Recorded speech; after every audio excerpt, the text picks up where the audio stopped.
தந்தை மகன் தூய ஆவியின் பேராலே ஆமீன். இன்றைய செய்தியானவை, கடவுள் நமக்கு கொடுக்கப்பட்ட கொடைகள் என்ன?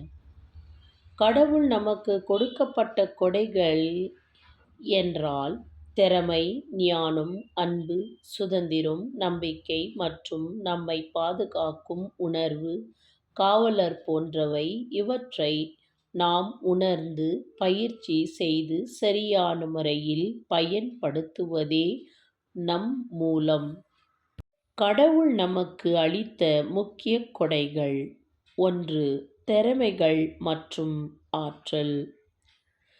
ஒவ்வொருவருக்கும் இயற்கையாகவே வெவ்வேறு திறமைகளையும் ஆற்றல்களையும் கடவுள் கொடுக்கிறார்.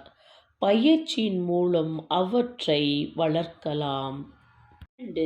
ஞானம், அறிவு. நம்முடைய திறமைகளை அறியும் வாழ்க்கையில் முடிவெடுத்து தேவையான ஞானத்தை அவர் அளிக்கிறார். 3. சுதந்திரம்.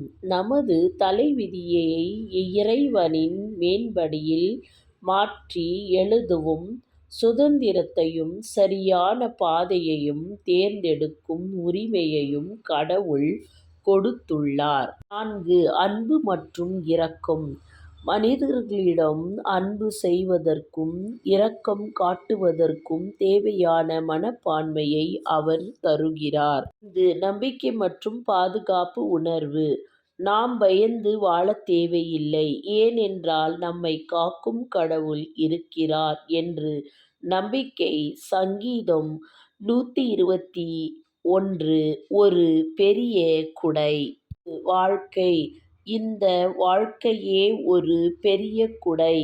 இதை அர்த்தமுள்ளதாக மாற்றுவது நமது பொறுப்பு. 7. மனசாட்சி. எது சரி, எது தவறு என பிரித்தறியும் மனசாட்சி ஒரு பரிசு.